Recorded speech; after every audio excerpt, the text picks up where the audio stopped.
রাজশাহী মানেই শুধু আম নয়, ভজন রসিকদের কাছে রাজশাহী মানেই হলো হানিফের কালাভুনা। যারা এ শহরে এসে একবার এখানে ঠু মারেননি তারা আসলে রাজশাহীর আসল স্বাদই মিস করেছেন। চলুন দেখি আজ হানিফ মামার হাতের এই জাদুর রহস্য কি। একটু খেয়াল করেন, মাংসটা দেখতে একদম কুচকুচে কালো, কিন্তু ভিতরটা ঠিক ততটাই তুলতুলে আর জুসি। লোহার কড়াইয়ে জিমে আঁচে ঘন্টার পর ঘন্টা কষানো হয় যতক্ষণ না মশলা হাড়ের ভিতর পর্যন্ত পৌঁছায়।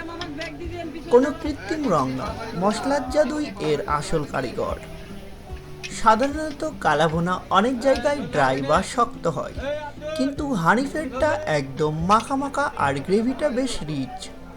যারা একটু স্পাইসি আর আসল দেশি বিফ লাভার তাদের জন্য এটা স্রেফ জান্নাত। টেস্ট আর ফ্লেভার আর ঐতিহ্য সব মিলিয়ে এটা আমার কাছে 10-এ 10। সো নেক্সট টাইম যখন রাজশাহী আসবেন হানিফের কালাভুনা খেতে ভুলবেন না। হানিফ কালাভুনার লোকেশন হচ্ছে রাজশাহী নওহাটা এবং সিটি হাট। প্রতি সোমবার এবং বৃহস্পতিবার নওহাটা হাট এবং তিনি রবিবার ও বুধবার রাজশাহী সিটি হাটে বসেন।